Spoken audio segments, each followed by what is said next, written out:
I have an organization called the Unity Walk where we get groups, our communities together to talk about things we've been through, to strategize, and then to go out and implement. Because I believe, my belief is kind of like Richard Spencer's belief, that we need separation. Because since we've been here on these shores, well, you know how we've been treated. We've been mistreated. And so I'm about our communities completely. When I talk in terms of Unity Walk, it's us. There is no other. We're not inviting Becky and Brad to the barbecue. They need to have their own barbecue. And we need to have our own. But that starts with politics. I don't believe in the Democrat or Republican Party. We were Republicans at one time.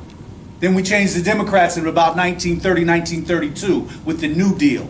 But we were Republicans. People will argue, well, only 3% of slaveholders in this country were white. Well, okay, what were the other 97% of whites doing then? Were they trying to stop it? Absolutely not, because there's a benefit with white skin privilege. And so when I talk in terms of us, I'm talking politics. We need our own black political party. I'm talking land. We need land. We live in communities 20, 30 years. We don't own anything. Economics. We need our own economic institutions. They control everything. Education. And then finally our spirituality. Our spirituality, because then that way we don't divide over Muslim, Christian, this, that, and the other. There's too many things that divide us. We need to find ways to unite us as groups of people. And I say this because when we talk about race war, there is an actual war going on. And it's not between Cardi B and Nicki Minaj. Real talk. The war, we are being attacked. As a matter of fact, just yesterday or the day before, did not a white man just go into Kroger's here in Louisville and just slaughter 2 elders? Right next to my grandmother's house. I used to walk to that Kroger just for fun, me and my brother. So that was yeah, I mean it's real. It's real. It's out here. And another thing too, I think that we don't spend enough time on is I think we keep our mind focused a lot on physical war and legal war, but you know, technology. We're in a tech war. I mean, not like look at what's his name, Steve Bannon. How he basically mobilized the whole gamer, the whole gamer culture. You know, a lot of these gamers are, you know, hardcore white supremacists. You know, the whole thing with Ice Poseidon was a couple months ago. You know, with Tariq. My brother actually, he's in the whole Twitch. He's a professional gamer, and he actually, that's how I actually knew about Ice Poseidon, because Ice Poseidon used to hang with my brother, actually, and would do things like, you know, wear watermelon shirts next to my brother and clown him on the stream and stuff. And you know, this was about 5, 6 years ago. And I told him back then, this is before I knew, you know, all the stuff that Ice Poseidon was known for. And I was like, you know, he's had my mother's house doxxed before here in Louisville. You know, and when my brother, he's moving back from LA actually this weekend, but he'll be back here this Monday, moved back, but he was living in LA. You know, they've doxed him there. You know, these people are sitting all across the country. This is the centralized war. You know, they can grab your IP address, have the SWAT team come, and they'll say that you have 5 bombs in there, you're threatening to kill somebody, and they'll just come and shoot up your house. Oh, it was an accident. My bad. You know, let me give $1 million to your auntie or whatever. So, you know, we need to be very vigilant. You know, I see a lot of people on Facebook who just they put way too much information about themselves on social media. You know, they're on Twitter and they're leaving their location on. And you know, if any of you guys follow me on YouTube, you know, I'll do live streaming coding. And a couple months ago, you know, I was working with the FBI in the Twitter API. And I was showing how basically in real time, you know, I could type in keywords and just see people on their map. I mean, I had a Google map that's pulling off their tweets with their location. And I was like, people just, you know, saying, oh, I'm out trapping 2 a.m. or whatever. And, you know, you see the tweet pop up right there, Latin long. the person, and clearly it's that person's house because they've tweeted like 10 times with the same marker in the same position. You're just telling everybody where you're at. And you know, these people, they use that because, I mean, truth be told, we're all carrying bombs in our pocket with mobile phones. You know how to hack, you know, and do what you gotta do. I don't know if who in here is familiar with Stuxnet. That was a hack in Iran conducted by the U.S. and Israel. But basically, they blew up a nuclear reactor with some keyboard strokes. Yes, we are out here. We have stuff like what happened in Kroger. We have mass shootings and stuff. But I'm actually more worried about the person who can turn off the generator in the middle of winter when it's -5 degrees outside and they can't find you, or they can't find the person who did it. You know, I'm more worried about the person who can turn off your electricity. I'm more worried about the person who can turn on your camera and watch your kids while they sleep. When we think about this war, we need to be thinking a lot of it isn't physical. We see the physical on the news because that's what gets the most stories and attention. But this is 99% guerrilla warfare. So that's I need to go grab the iPad and get on the call. But that's something I just wanted to say before we start the Q&A.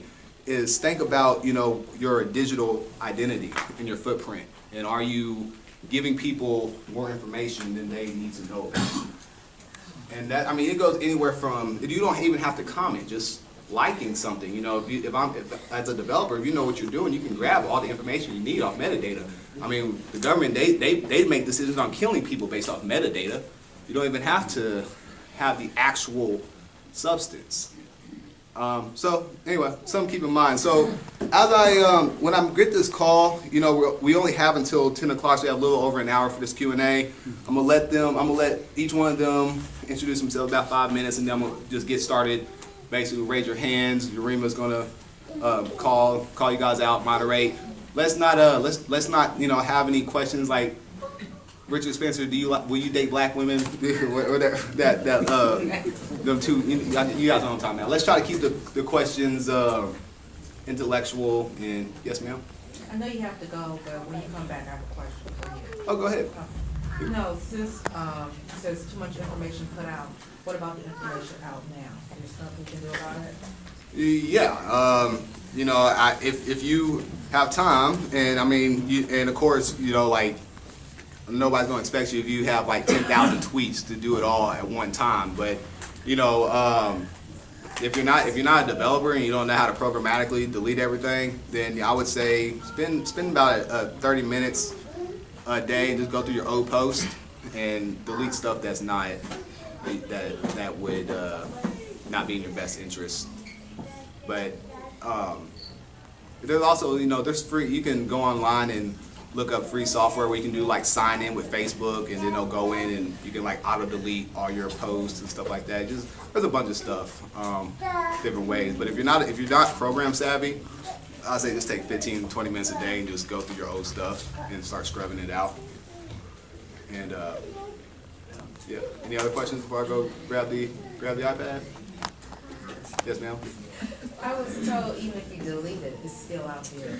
Yeah. So I mean, when you delete stuff, most companies they have redundancy servers back up that back things up, usually on a 3 generation father or son, father, grandfather. So they do about 3 backups of stuff. But that stuff usually stays in.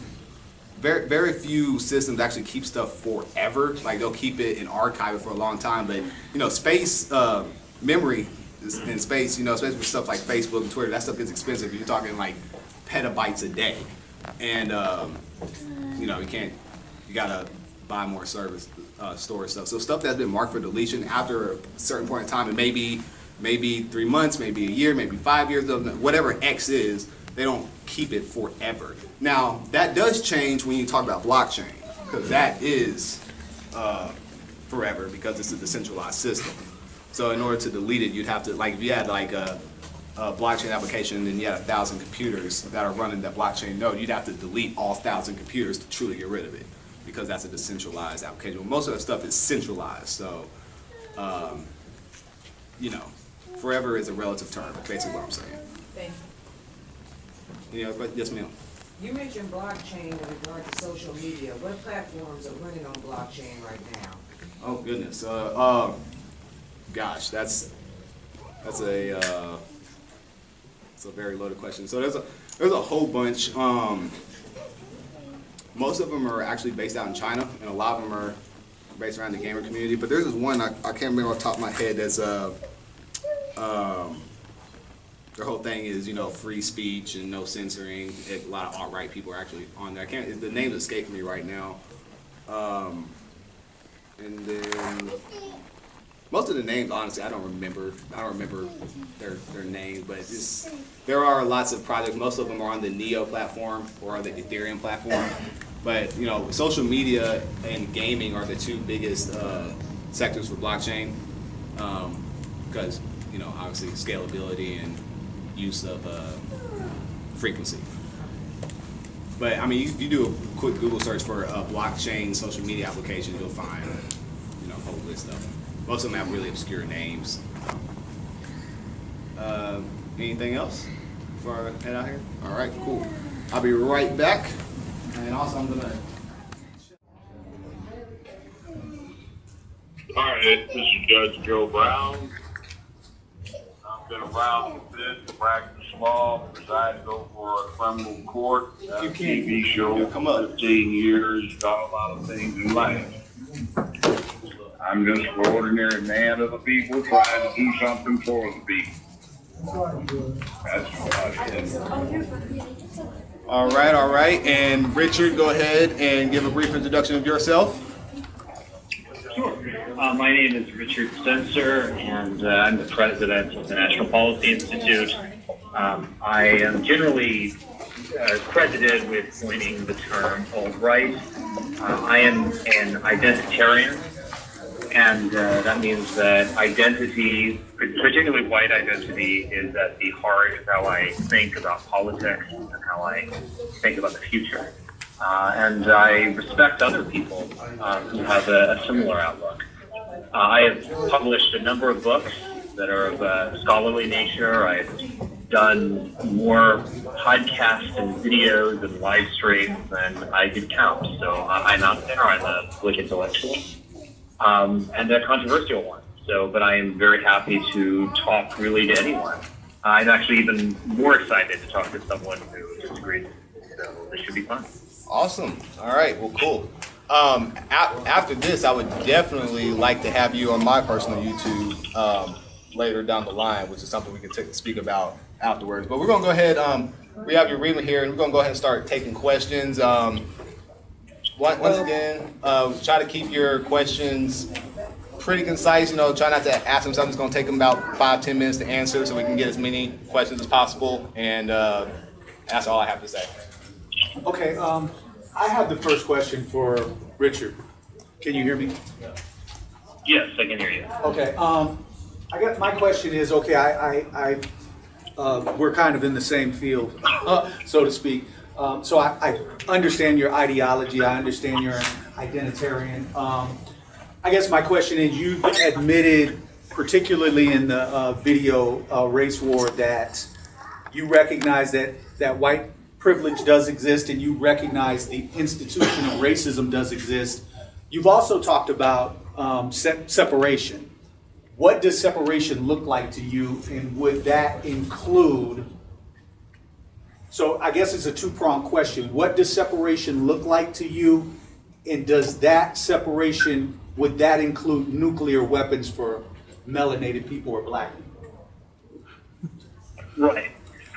So I'll answer those one at a time. Please. Yes, I recognize that white privilege exists. I also recognize that a tremendous amount of white bigotry exists. Privilege means that you come from somewhere. Everyone has privilege of their kind, in the sense that an Hispanic American has a certain privilege over me, in the sense that he has a certain network, he has a certain base, he knows things that I don't know, and so on. There is obviously a case of white privilege, and if anything, I want to expand and deepen white privilege. I am not an individualist.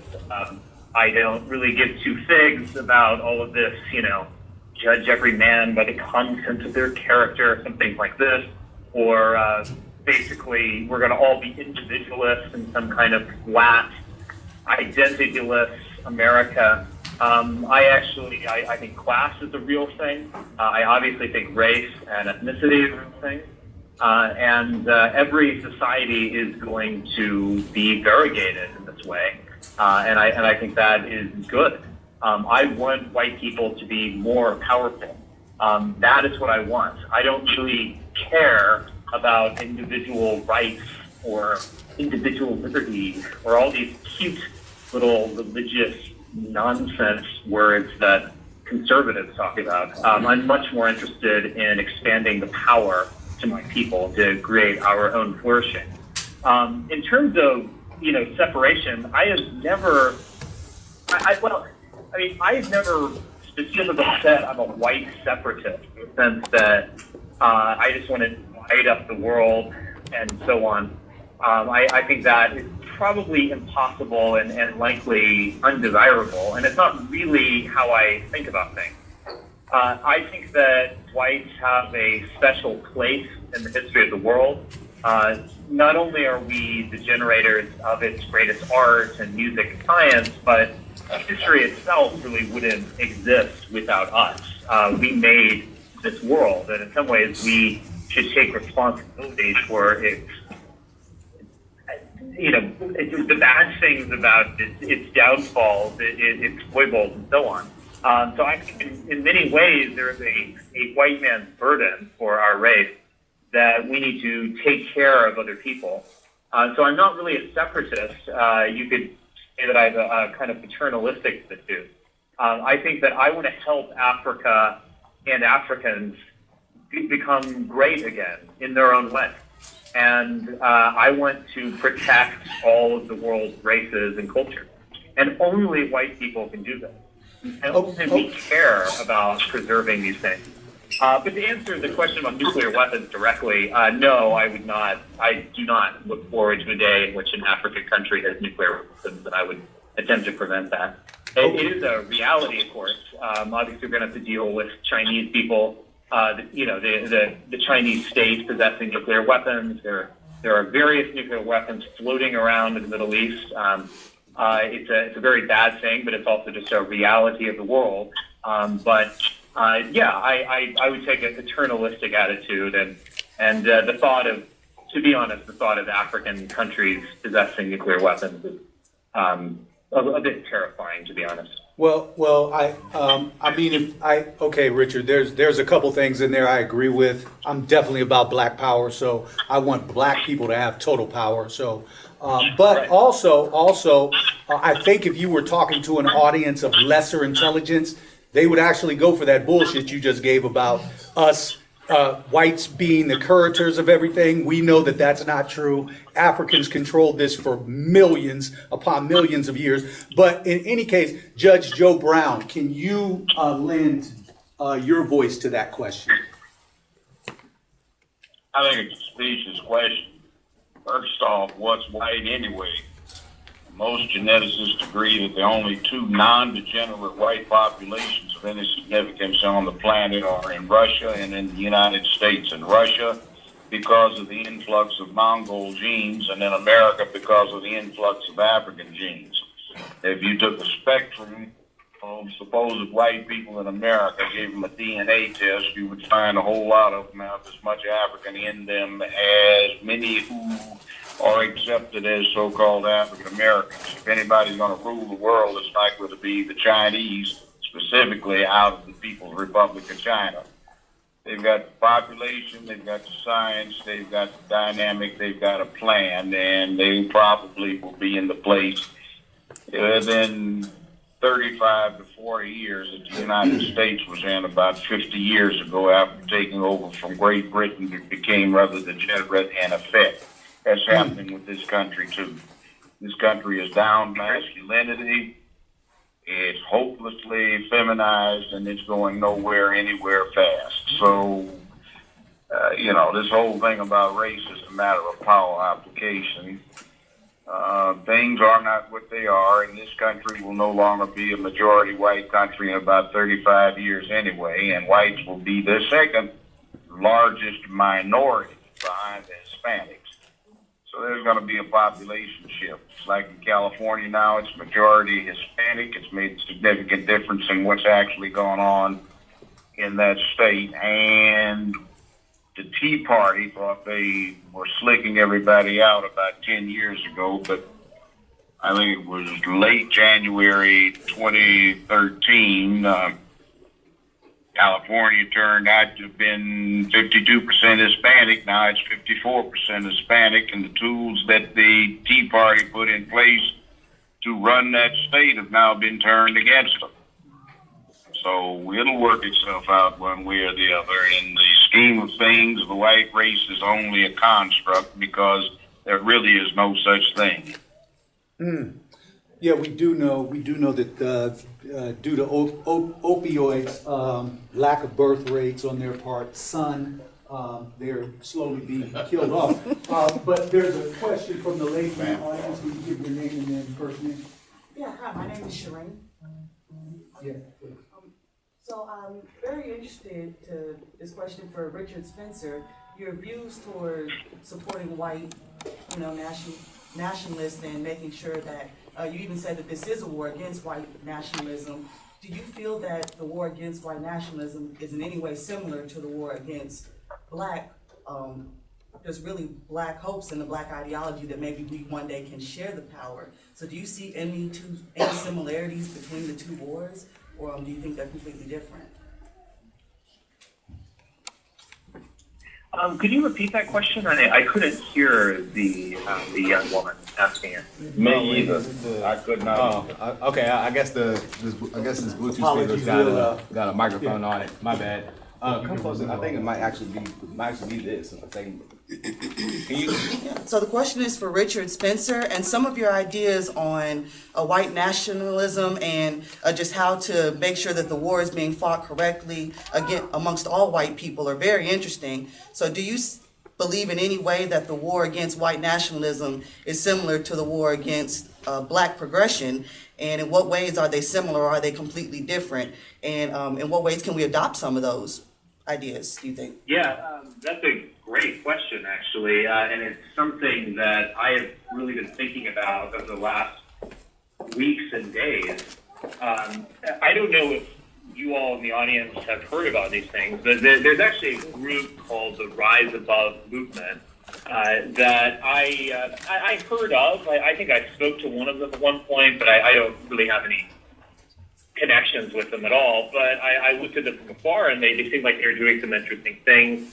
A lot of focus on physical fitness and mixed martial arts and weightlifting and kind of putting your life together financially and physically. It's obviously a masculinity group at some deep level. Many, at least a half dozen of those members, basically the top leadership, have recently been arrested by the FBI.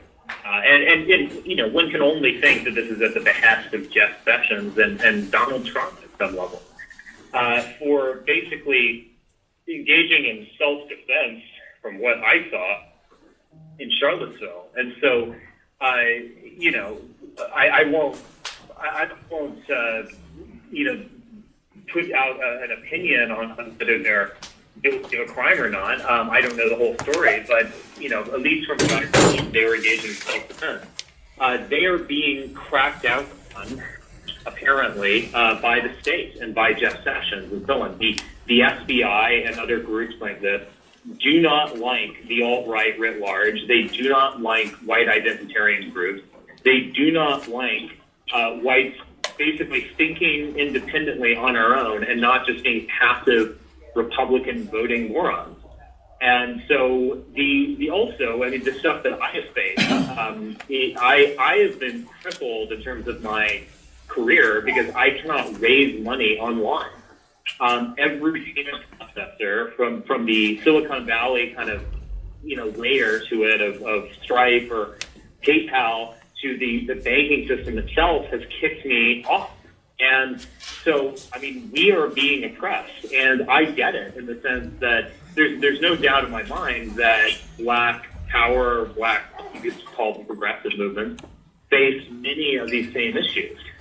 Now, at this point, the establishment has adopted a multiculturalism that suits itself. So the establishment will, have diversity, and they'll talk about how they love, the civil rights movement, Martin Luther King, blah, blah, blah. But, certainly previously, and you all know better than I do, that the government was willing to use force, arrest, and possibly even extrajudicial murder in order to crack down on Black power groups. And I think that is most likely coming for white identitarians. So I think there's actually something we can learn from each other. If we don't get in these, in some of the street battles that we've seen, these are mostly between right-wing white groups and Antifa, who are mostly whites and Jews, with some Asians thrown in there. White on white crime is real. We get that. White on white crime, yeah. Yes. But if we could actually learn from each other, groups like myself, like the groups that I'm involved with, and Black progressive groups, if we could learn from each other, I think that would certainly be a very positive thing. One quick question before we get to this brother coming up. Come on, please. Just real quick, do you think, or what do you think about Blacks and whites teaming up? Because the Asians, they're coming. They're about to take it. You know that, right? You know that, Richard. They're coming, and they're not playing Clearly, games. China is becoming a dominant, or it's not there yet. It's now connected to the U.S. empire, but it has the potential to be a dominant world power, yes. Yeah. Okay, question from a member here. This question is directed to Richard Spencer. My name is Monroe.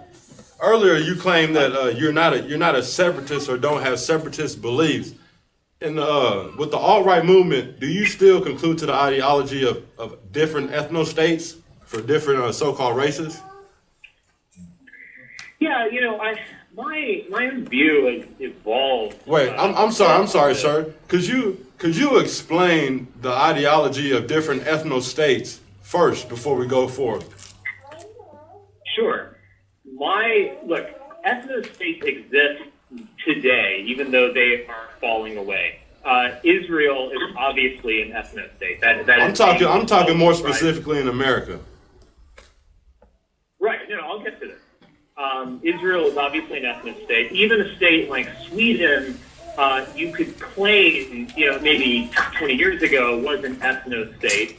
It was a small nation state for not just white people, but Swedish people with a Nordic, generally Protestant culture. So ethno states exist. They have existed in the past. They exist now, no question. Absolutely. In terms of the United States, it was a bit of a different situation because the immigration law of 1790 defined the state as effectively white. Immigrants or made of good character were basically allowed to enter into the frontier. Well, so the Constitution basically states America is white. The Constitution is a white supremacist document.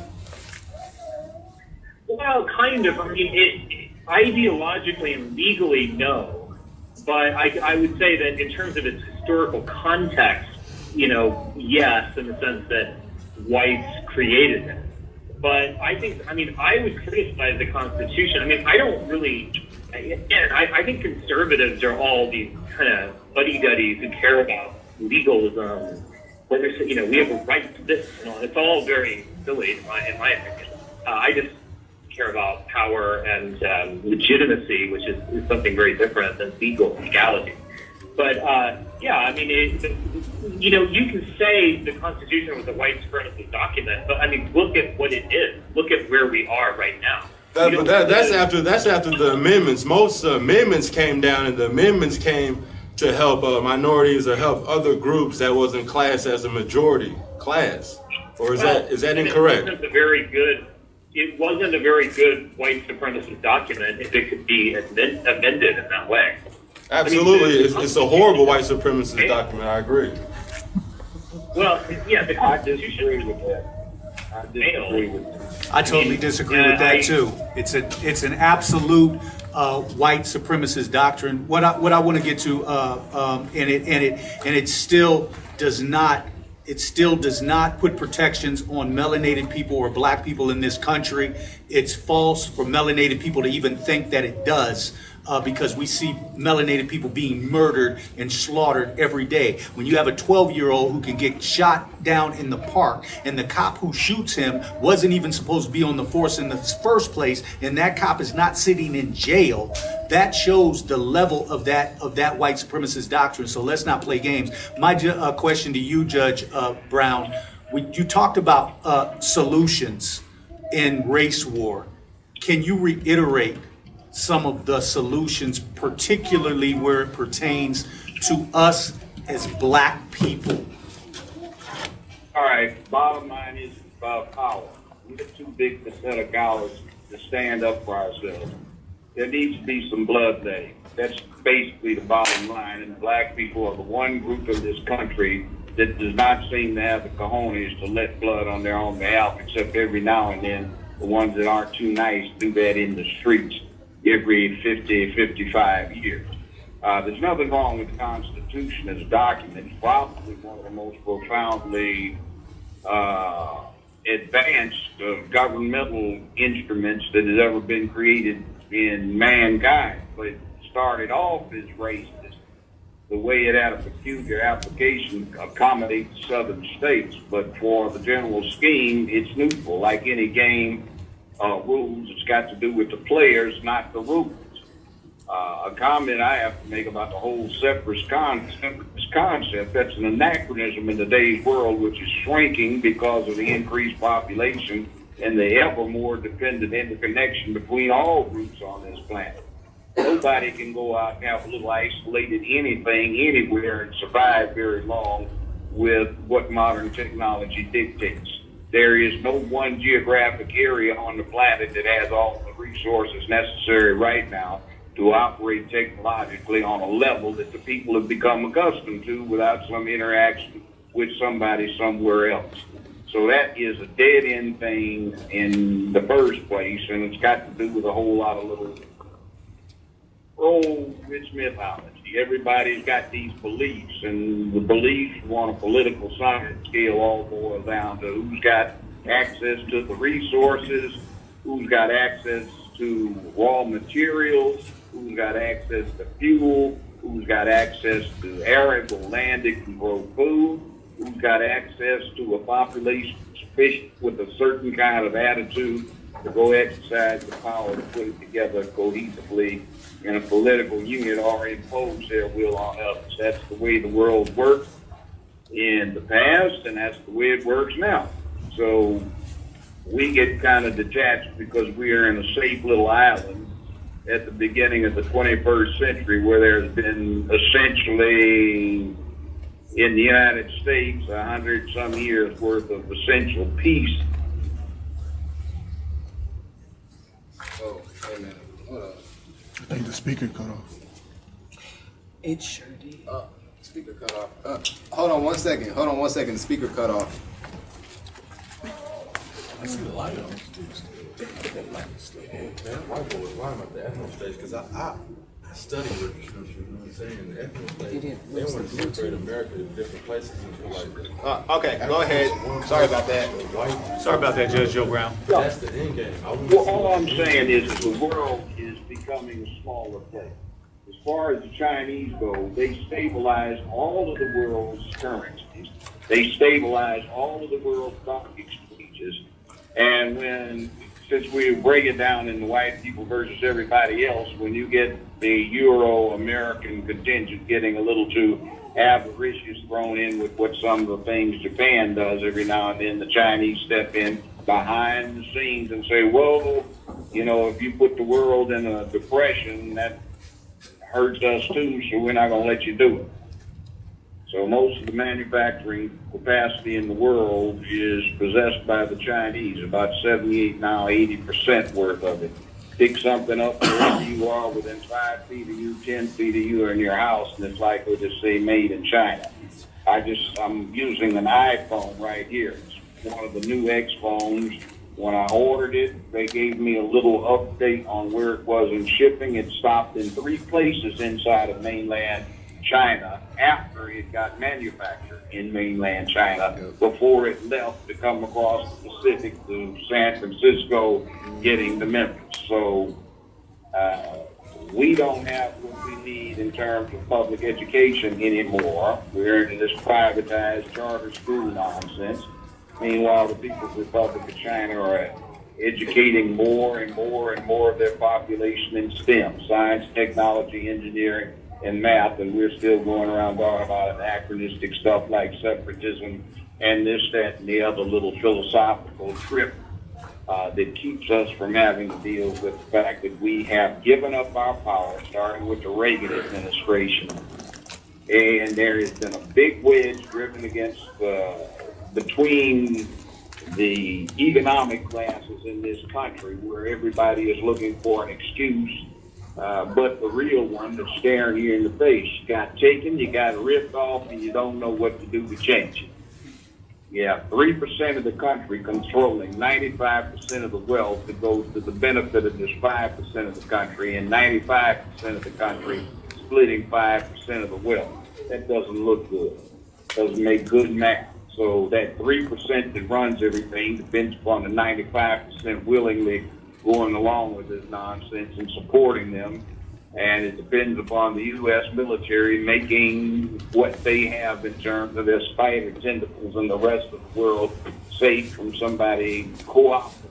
And then in here, you got this horrible problem where we do not deal with taking the population generally and making them up to date vis-a-vis industrial technology and computerization, and we come up with ever more clumsy reasons to avoid that and come up with dysfunctional systemic solutions, band-aids to the fact that the people are getting put out of work by technology and a lot of the workforce is obsolete. That's why we have the penitentiary system, not to control crime these days, but to control surplus labor. We've got all kinds of awkward things that we just don't seem to have the will anymore to address.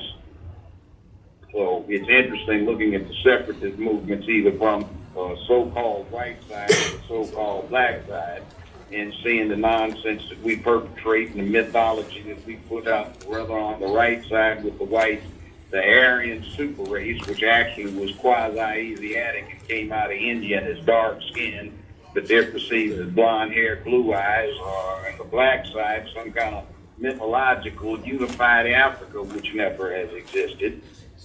And it's really a cartoon show. Somebody needs to deal with rationalizing it, and we certainly don't do it in today's world of politics and courtesy of the United States of America, because it's so stupid and ass backwards. It's going nowhere but to hell in a handbasket until somebody rationalizes this process. Okay, we got another question. I think I would, as far as solutions, you had the best answer in race war, which was find another planet. So here we have. That's it too. Yeah. Question. Hi, I'm Timothy from Memphis. I got a question for each of y'all, just brief. To Richard, with everything that white people have achieved throughout history, to whatever cost that it was worth, do you feel like that it was all worth it? Oh yeah, it's worth all the pain and worth all the blood and sacrifice and violence. Yeah, it's all worth it. Look, history.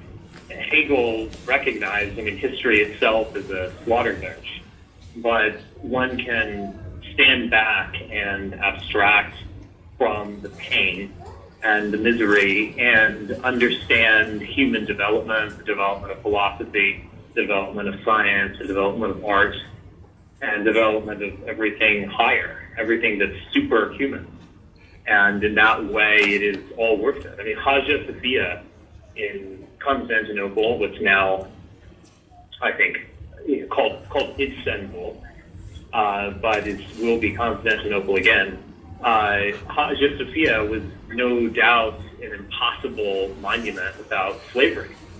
But obviously it's worth it, in the sense that beautiful things are worth the pain that we inflict. Everything is born out of struggle. So yes, everything that we've done, it doesn't mean that it was all morally justified. It doesn't mean that terrible mistakes were made along the way. It doesn't mean that we should overlook suffering. But yes, it was all worth it. Life itself isn't worth living outside of creating great monuments of the superhuman spirit. Life itself is pain and misery and meaninglessness. But great men can create something higher out of it. And we can justify the otherwise chaotic and meaninglessness of life through superhuman feats.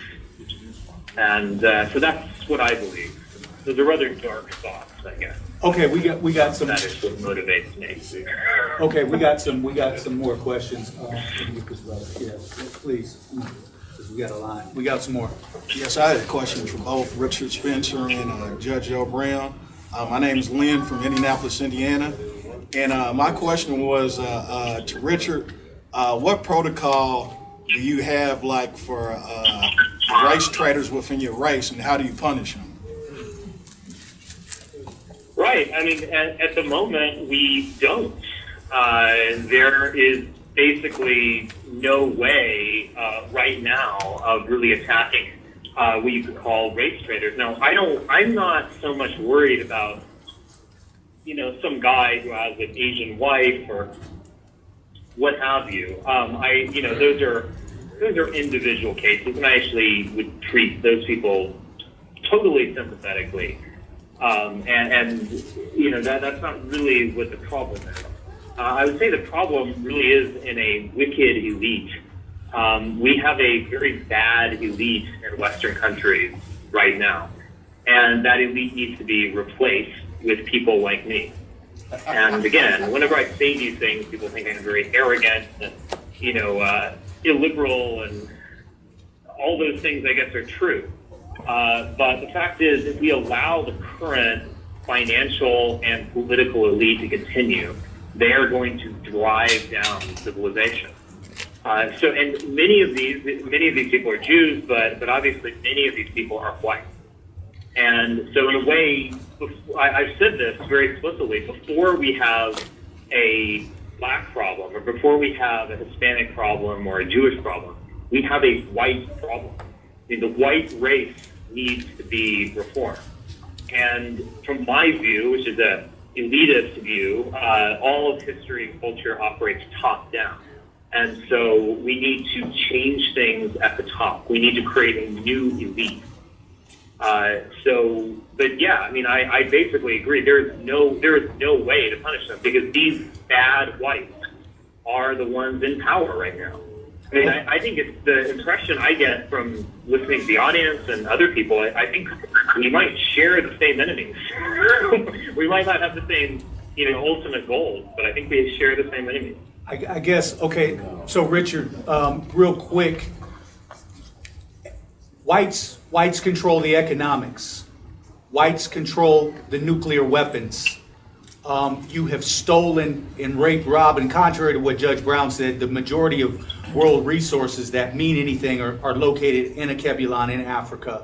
Whether we're talking about your cobalt, your coltan, your uranium to make nuclear weapons, or your mineral resources, white people control all of that. When you talk about the art, the Queen of England has stolen more art out of Egypt and Akebulon than anybody. She has also stolen most of the gold out of Akebulon. So when we talk about white people, and not to mention the havoc, I won't even go into the billions of bodies, dead bodies that exist. My question to you is that since you control, white people control everything, what the fuck are you paranoid about? What are white people paranoid about? I don't get it. Yeah, I think you present, I mean, your view of the world that you just presented maybe has some kernels of truth, but I think Kernels? it is wrong. Kernels? Well, look, it's a very, look, you obviously disagree with me, but I think what I'm trying to do is see, what we have in common. Whites, according to research that we have done, whites are going to be a minority in the United States by 2032. Well, that's karma. Karma's bad. When you do dirt, you get dirt. But go ahead, continue. Okay. By 2040, we're going to easily be a minority in the sense of the voting population. So the Republican Party, as currently constituted, just is not going to work in the foreseeable future. So all of these, you even admitted yourself, there's karma is coming, and that's a mystical way of thinking about it, but I don't fully disagree, actually. I agree that whites have created systems. Now, to a very large degree, Jews have a part in that as well, but whites have fundamentally created these systems. And these systems have been dispossessing other whites, and they're leading to be honest, just an ugly world in the future. So it's not like I just want whites to be powerful. If Hillary Clinton won the presidency, I would be like, yippee, a fellow white has done it again, or something like that. And I'm no longer much of a fan of Donald Trump, to be honest. So. Yeah, I mean, it's not just about whites. It's about the white whites as an elite force. So it should be people like me who think like me who should be on top. We should be steering in the direction of a higher level of civilization. And people like me, you might not believe it, but people, I hope you will believe it. People like me don't want to turn Africa into a Midwestern strip mall. We actually care. We want the African race to continue. And we would be the type of people who would want to help you make Africa great again. I understand where you all are coming from. And so it really is about changing out the current wicked white and Jewish elite and putting in new people. No, we have more questions. I agree. We do have a few things in common, Richard, because I feel the same way. They need to make me king of Africa for the next 30 years, and I have full control of that. Uranium, we would be in a totally different space. So I feel you when you say that. Here's the next question. Good evening. My name is Arcangelo. My question is for Mr. Brown. In the context of race war, we touched on the media and the influence that it plays. How do you, what suggestions or recommendations would you have for Black Americans in terms of the media and how they consume it and using it for our common goal? Well, it's not going to have any common goal. See, here, 2,000 years ago, Julius Caesar said if you want to control the mob, that is ordinary people, feed them and entertain them. All right, give them bread and service. You have this situation where Joseph Goebbels, that's the Nazi minister of propaganda, said, a lie told once is a lie told 1,000 times. It becomes the truth. Tell a lie long enough and loud enough, you can get anyone to believe it. One of the problems we have right now is, unfortunately, a trend kicked off by CNN about 30-some years ago that was boosted by Gulf War I, has come into play where the news media, which under our system and the guarantees it has under the First Amendment, freedom of the press, so to speak, was something that was perceived as a mechanism to keep the people informed. Fortunately, it has become a primary source of entertainment driven by ratings. So the information source that it is supposed to be has become an entertainment source, and it is just as misleading. And it's, instead of a reporting of actual events, it's become contemporaneous historical fiction. In other words, it's not real, it's just based on reality. Fake news. So you can't trust that. And the other thing is that for the last 50 years, LGBT, feminists, and some other interests have taken control of Hollywood, and they have an agenda that they are pushing strongly and very successfully with the #1 propaganda machine in the world. I'm not downing what LGBT does. That's their business. It's just not as good as it might be for the rest of us. So we have some things that we need to shove back on, but we're not, because too often we have now in this day and age perceived that it's all about the business of pleasure rather than duty, honor, and obligation, which is something we're sliding on.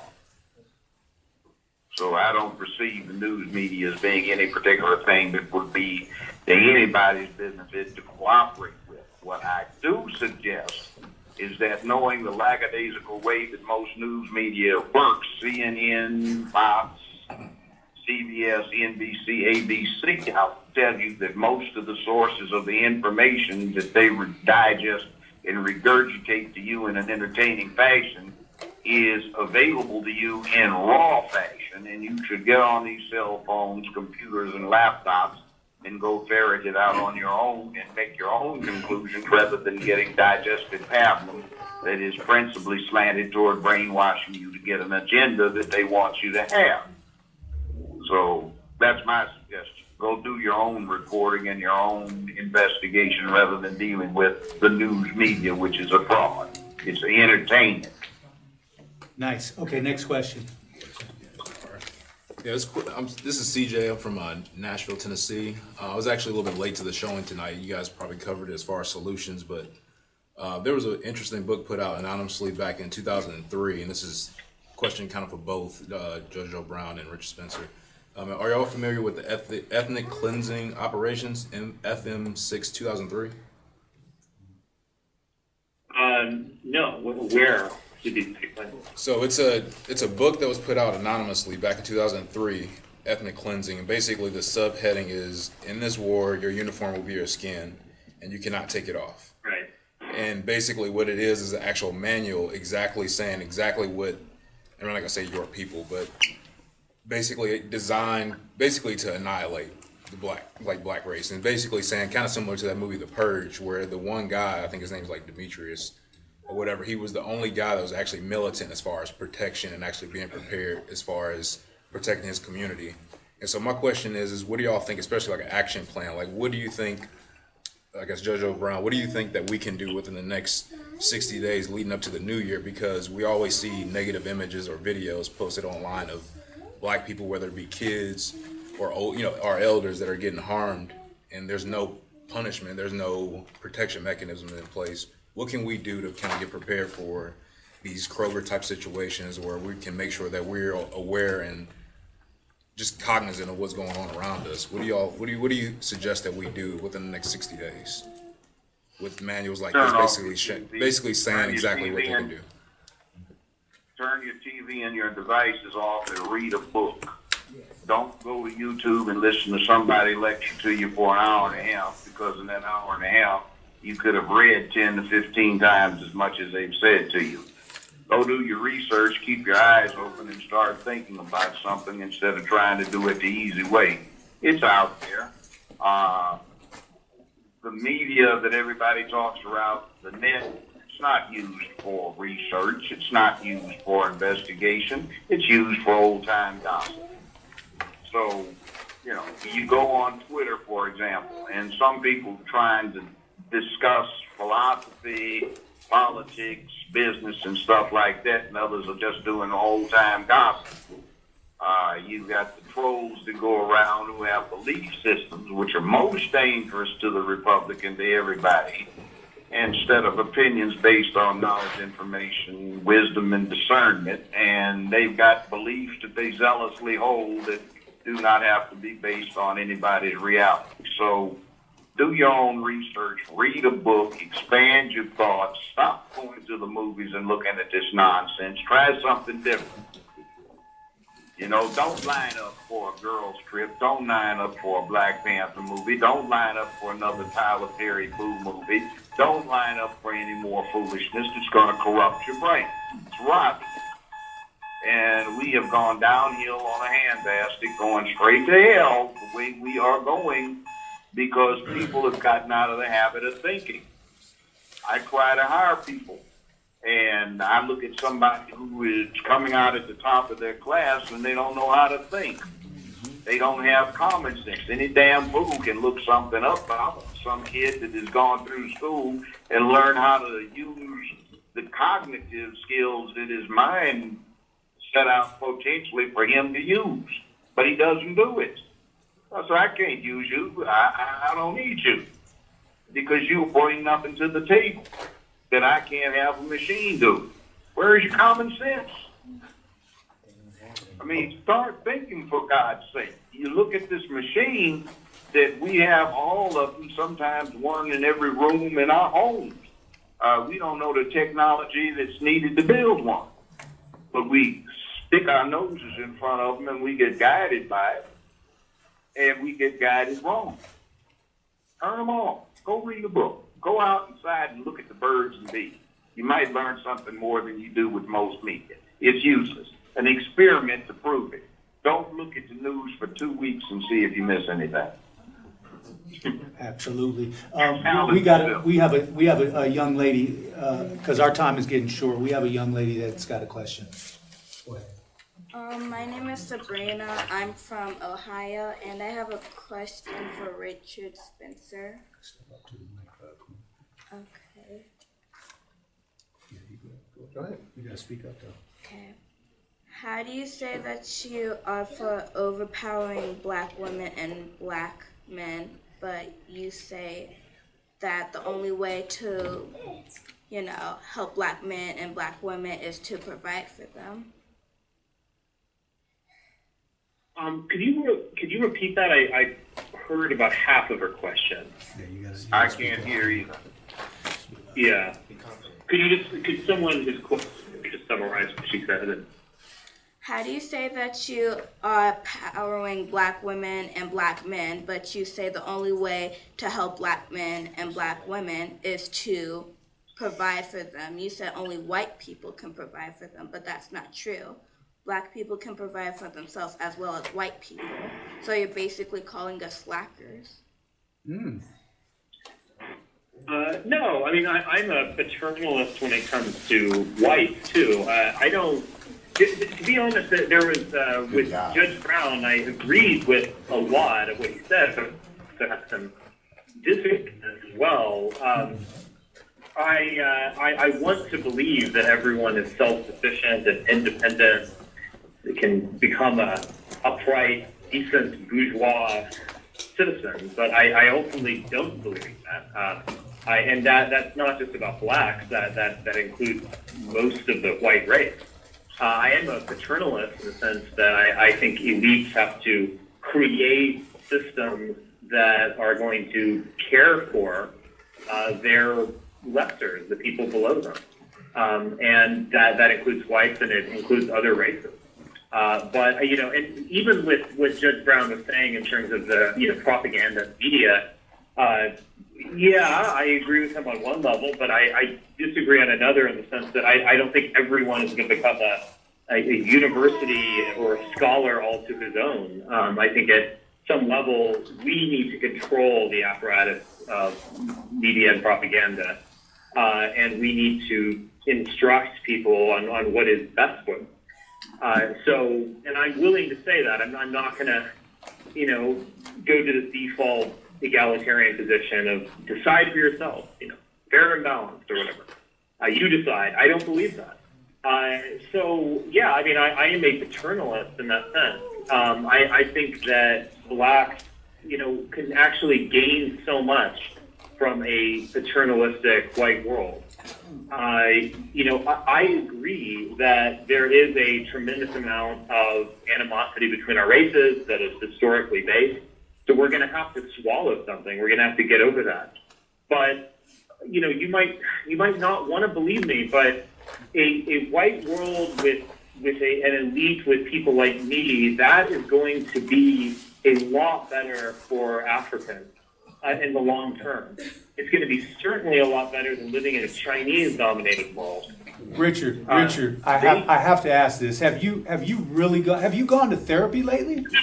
He believes this. Because I know you believe what you're saying, but what you don't realize is that we've actually lived in that world. The Congolese lived in that world when Leopold went through and killed 15 million of them. The melanated people in this country lived in that world after. There were more lynchings after the Emancipation Proclamation in this country than there were before, during slavery. We've lived in a world where white people built their wealth off of free labor for over 300 years. Your ancestors got free labor, and you got the nerve to sit here and complain today? That's why I asked you the question earlier. What do you got to complain about? You give me white people for 300 years and they work for me, free labor, I will not complain about nothing. So what is your complaint? It's laughable. So I have to ask you if you've been to therapy. And I know you believe what you're saying, but the ludicrousness in what you just said, even when you talked about the elites, but you really just want to take their place. You talk about we have a common enemy, but you want to take their place. Yeah. Okay, and you know what? I respect your honesty. I don't. Right.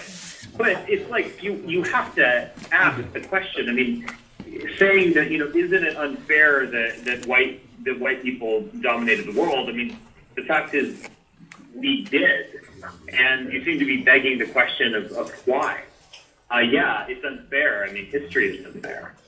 No, I'm not asking that question. That's not my question. I know. Okay. We know that. What I'm saying is, what is your issue? Because you're still dominating. Yes, in every white country, we're losing, as you admitted earlier in the conversation, what you call karma. Every white country whites are losing power. We're being dispossessed. And I think even putting race aside, every Western country is turning into the great nothing. It's turning into the great concrete strip mall of individualism and meaninglessness and nihilism. And I don't want that. And through a force of will, I want to change the course of history. This is my philosophy at the most roots level.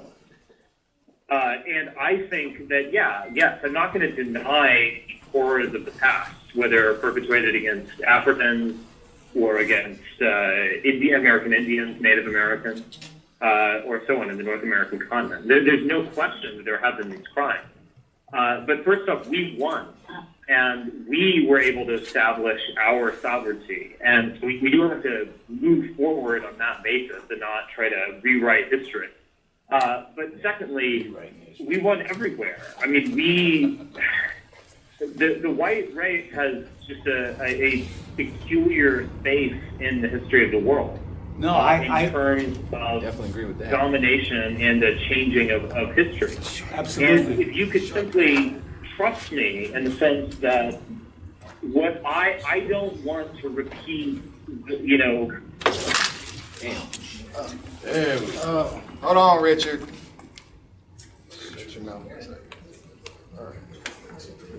I wonder if he's going to clarify that part. If white folks are father figures to black people and they kill us all the time, does that mean that white people eat their babies? All I'm asking is, you want power for your people. I get that. I want power for mine. But if you can just recognize my own good faith in talking with you, in the sense that I understand what you want. And in many ways, I want the same world you want. And that I can help you make your race great again. Wow, that's very arrogant of you. I got another thing. The only thing I regret, Richard, I'm not mad at you because I recognize the devil for who he is. I get upset with my people for not recognizing you for who you are. That's my only regret. But we have another question. Well, I don't like being to be honest. I'm up here being very honest. And I am too. I'm probably as honest as it gets. But we have one more question from a young man here. Yeah, we're running short on time, so we got the last two questions, and then I'm gonna reach out to Jason probably tomorrow and see if we can do another QA call on a Zoom meeting, because I really think that this was a great this is a little great thing. Everybody be to ask questions, and I would definitely like to continue, but we just don't have the time to have like a 2-hour panel. So we're gonna have these last 2 questions from these two people, and then I would like to try to set up another Q&A. Let them get it in. That's possible. Sure. All right. Go ahead. Introduce yourself. Hello, I'm Tony. This question is for Richard Spencer. Basically, do you consider yourself a racist or a neo-Nazi? Yeah. Racist is something that a word that I don't think anyone would really identify with. It has connotations of being petty and, just simply hating other people. I am not like that. I think there are some closet racists, including many liberals who are closet racists. I think probably Jeff Sessions or something like that is a closet racist. He has no real philosophy or ideology. He just kind of hates blacks or something. I'm kind of over, so to speak, a lot of these racist whites. Yeah, no, I'm not a racist. I'm not a neo-Nazi either. The National Socialism is a movement, it's a historical movement. It's come and gone. I don't want to revive, German National Socialism in the 21st century. It just simply doesn't make sense. I think there is a kind of spirit of fascism that is worth calling upon. And what that represented in the 20th century, but just to revise it unthinkingly, in terms of dress and economic policy, and it's taking something out of context. It just makes absolutely no sense. So I'm not a neo-Nazi. No. Okay, we got the last question from this young lady. Hello, my name is Melania and I'm from Ohio. I have a question for Richard Spencer. You say you're not racist, but you have all these neo-Nazi beliefs about white people and how they contributed so much and how they should still be in power. But I honestly think it's black people's turn to, actually have power because you've controlled it for over hundreds of years. And I honestly think we should have power because we were the first ones to do all this stuff that you couldn't do. And I just feel like, well, it's had the white neo-Nazi stuff, and racism has to stop here with the white people. I just kind of fundamentally don't agree with your premises in the sense of, this seems like a kind of Afrocentrist idea that, white achievement was derived from Africa or something like that. I simply don't agree with your historical assumptions. Okay. So where did it come from? Thanks, thanks, Judge Joe Brown and Richard Spencer. Yeah, really appreciate it. We're definitely at the stopping point now. I'm going to reach out, like I said, I'm going to reach out to Jason tomorrow and see if we can continue this possibly on his show in a more of a fashion where, people can ask you questions on the live YouTube. And then also offline, of course, me and you still need to have our conversations. So I would love to go on your show. This is a lot of fun, and I would like to talk to you about some other things as well. So that's great. Awesome. I greatly appreciate it, both of you. Yeah, it was interesting. Yes.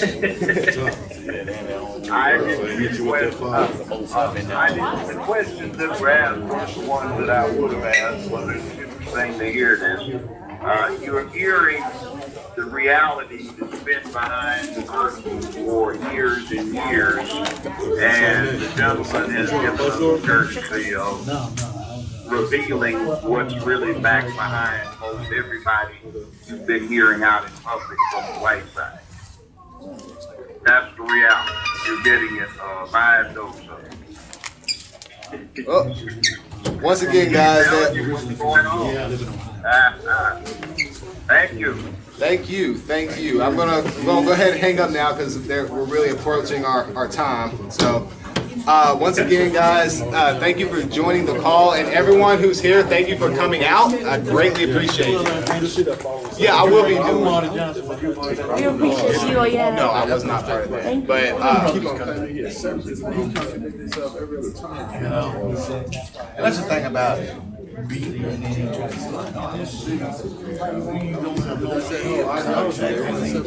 Yeah, I definitely. I was trying to